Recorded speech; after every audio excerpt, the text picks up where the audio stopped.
Falcons and the Jets. It's all happening right here, right now. Welcome to Good Morning Football. We're presented by Old Trapper Beef Jerky on October 7th. It's Thursday. TNF is just ahead. My name's Kay Adams. Peter Schrager is here. Kyle Brandt is here. Michael Robinson in the house as well. And let's do it, guys. Time for Lead Block. Lead Block. Network of all time. Yeah. This is us right here. That's what I said. Take that, Spike. That's right. It's all going down tonight in Seattle on Thursday Night Football. Omar Ruiz has the latest on two superstars that you definitely need to be watching tonight as the Seahawks host the Rams in primetime on the best network of all time.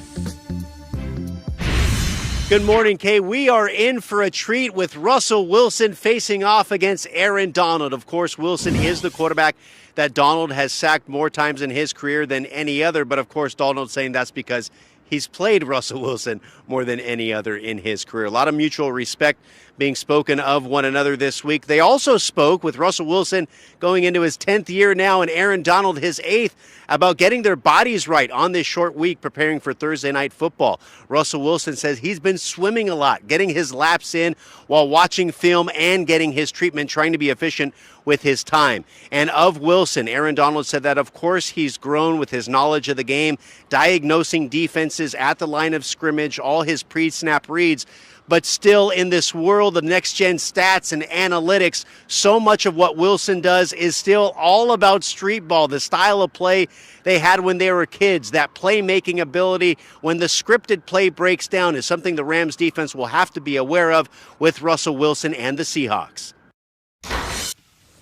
Thanks so much, Omar. Let's talk. Sorry?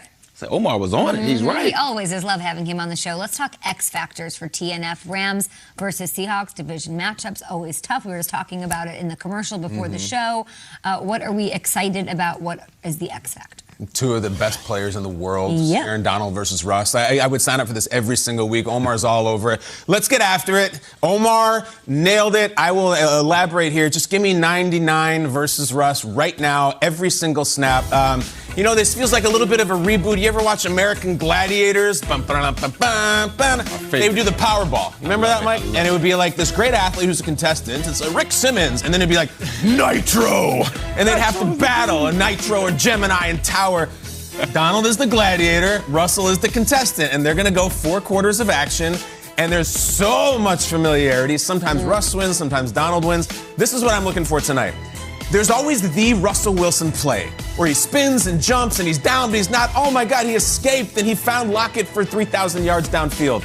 Donald has to stop that play because Omar mentioned this too. Look at the history of all the football Aaron Donald has played and Russell Wilson has played. Aaron Donald has more wins against Russ than any other quarterback, more sacks, 13. And he has hit Russell Wilson 37 times more than any other quarterback on the face of the earth. Cool. It's really cool. They play a lot. Yeah.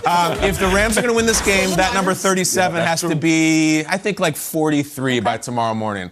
But this is Nitro versus the Gladiator. Like this, the rest, they could be one-on-one. Never mind the other 20 guys. This is awesome. This is why you watch them. And again, that's why you love Aaron Donald. You put your best player on defense in the middle of your defense. He can get to any way. He can push the pocket on Russell. All of those things. I like that matchup. For me, it's got to be the Seahawks pass rush. They have guys to get after the quarterback, but for whatever reason, it hadn't been consistent. I know they have Benson Mayowa. He's a little banged up. But Darrell Taylor, that guy out of Tennessee from Hopewell, Virginia, Hopewell High School, I know exactly where he's from. Okay. They need to get this guy going. I know he's been on the injury report, but if they can get this guy going, he is the prototypical what we call Leo type of position in this defense, meaning he looks like a smaller linebacker, but he's really a defensive end, and he's just a pass rusher. Is that Bruce Irvin in your defense? Bruce Irvin that was in the defense that I played in. He's that guy, that pass rush piece that has to win all the time, and it's on Kenny Norton and the defensive staff to make sure he gets his one-on-one plays. Now, they're playing Matthew Stafford. And traditionally, when you're playing a Sean McVay offense, you got to deal with this run game. You got to deal with play action. Yeah. For whatever reason this year, they haven't been doing a lot of play action. They're in the bottom half of the league as far as play action passes with the Rams because you have a Matthew Stafford that can manipulate the defense with his eyes. So I think there's going to be a lot of pass rush opportunities for Darrell Taylor and the Seahawks team. They just got to hit home, man, because if the ball gets up, I'm scared of the secondary. And trades, Jamal Adams was sacking everybody. How many times did I talk about that stat? He has no sacks yet this season. Maybe he comes under the bright lights. Got something for that. Shout out Hopewell High School. Yeah, there you go. Jamal Adams is a good Blue Devils. There. He was in the press conference last week after they beat the Niners, and he's wearing a leather jacket with no shirt underneath. And he's like, we got our swagger back. But I watched that game. I didn't feel like it was the Seahawks defense of old. They beat Trey Lance, a rookie, in his first game, just being thrown into there. Jamal Adams, 22 tackles, 0 sacks, 0 fumbles forced. Highest paid safety in the league. And I say that because they're banking on Bobby Wagner and Jamal Adams to be the leaders, and guys like Darrell Taylor, and guys like Jordan Brooks, and guys like the boys up front, Poona Ford, to show up around them. But this Seahawks defense, they better show up tonight, because those first 3 weeks, they were getting lit up. And then last week, they won. They won 28-21, and I'm not going to take anything away from them. But did they get their swagger back? This is not the Ken Norton defense we're used to. This is bleak stuff. Look at the rushing yards per game allowed. That's what gets on my nerves. Look, I don't think the Rams, you know what I mean? I don't think the Rams are going to be run first. They're going to throw all over the place today. So this is a challenge to Jamal Adams, a challenge to that Seahawks defense. I think there's a lot of eyes on Stafford. All right, Stafford, can you win a big game? Can we see it? It's enough with all the stats you've had. Can you win one? They have to stop Stafford. Yeah. And I have a feeling that the Rams, they're angry about the way things went last Sunday against Arizona. They're going to be bringing their offense. They've got a game plan. Do the Seahawks have enough to stop them? I have no doubt Russell Wilson can put up points, and they're going to score with Metcalf and Lockett. They always do. Does this defense have any backbone? Does it have any swagger? Because the leather jacket and the no shirt underneath, I didn't see that. That's all cool. Yeah, it's all good. It's great. And to say you have swagger is one thing.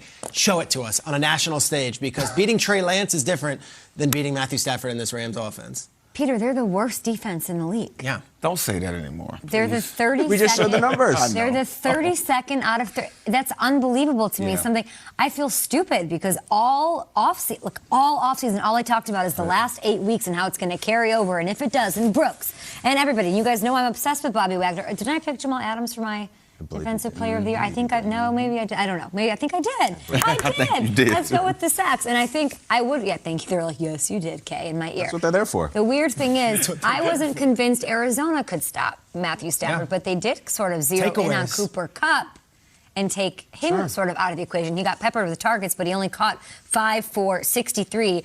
We know that Matthew Stafford likes zeroing in on his guys. He did it to Megatron. He's clearly doing that to Cooper Kupp.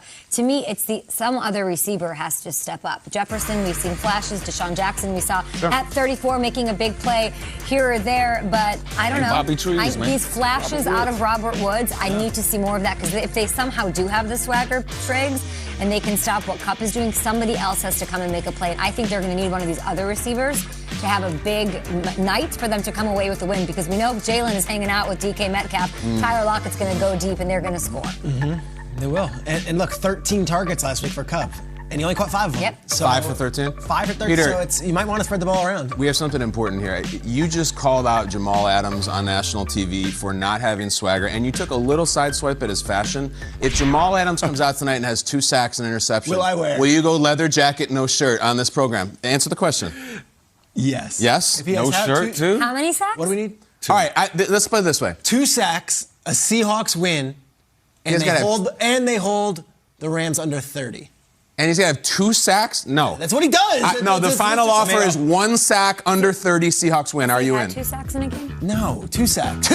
He's a safety. Got your swagger back. That's what he does. He rushes the supposed to quarterback, do. and oftentimes we don't even account for the safety in the blocking unit. Okay. He should get the 2 sacks if he's blitzing. Fine. By 2 2 cents. sacks, a win, and under 30. Leather jacket, no shirt. No shirt. 2 sacks. And please, if I'm not here, under video 30, me in or and they something. win. I gotta see this. The last segment of tomorrow's show, I'll do pigskin picks with no shirt and a leather jacket. Wow. All right. And I will get my swagger back. Okay, buddy. All right. So will we. I've never rooted. The Prez! In my- Let's go, Pete. Send them. Send That's them. all you got to do. Everybody to tweet. Please send them. I need a waxing gun. Wow. Remember the little kid asked Babe Ruth for a home run? Like, that's like, Jamal, please, can you have 2 sacks? Seinfeld, Paul O'Neill. In the Yes. hospital. We gotta have Can this. we get Y'all a are nuts, wax man. on an appointment for Peter Wow. Schrager? 2 sacks, Yeah. under 30, and a win. You're going to look like Buzz Bissinger. That's you, buddy. Leather Let's go. Y'all are nuts, man. This is our show. Let's go. Let's bring in Tom Pelissero here. We have a few big changes around the NFL yesterday. Thanks, Tom, for joining. I know your face from my Tom, that's you on a Saturday night. Stop it. Oh. I'm not on the show think, tomorrow. Tom? Just checking, right? I am not on the show. I always watch it. I might have to, while I'm working out, I might have to pass tomorrow, but we'll see. But tell me this, but are you rooting for the Seahawks and Jamal Adams kind of, sort of, just a little bit? Just wink. Oh, 100%, yes. Yeah, exactly. I think that Schrager needs to pay for what he just said about our friend Jamal. It's something we all need to see. All right, tell us about what's going on. New Bears starting quarterback and 2 defensive studs on new teams. Lots to discuss. I can't speak today. Go. Okay, as Bears coach Matt Nagy said, this is Justin Fields' time in Chicago. Nagy made the announcement on Wednesday that going forward, Fields is now QB1 for the Bears, and no scenario outside of an injury will cause them to look back. Now, Nagy had said repeatedly for weeks that once Andy Dalton was healthy, he was going to be the starter. Well, Dalton is healthy now after dealing with that bone bruise in his knee, but Fields showed enough last week against Detroit in his second NFL start to give Chicago confidence that he is ready for this moment. In other news, linebacker Jalen Smith could have a new home quickly after his release this week by the Dallas Cowboys. Our Ian Rappaport reporting on Wednesday night that the Packers are working to finalize a deal with Smith. There is a connection there. Packers coach Matt LaFleur was on staff for 1 year at Notre Dame while Smith was a star there. And this move won't cost the Packers a whole lot because Dallas owes him the bulk of his salary. Finally, Stephon Gilmore, not released by the Patriots. They were able to find a trade partner, sending him to Carolina for a 6th-round pick in the 2023 draft. There is no new contract at this stage for Gilmore, so the Panthers only owe him about $6 million for the rest of this season. Gilmore's still on the PUP list, not eligible to play until Week 7. The Patriots come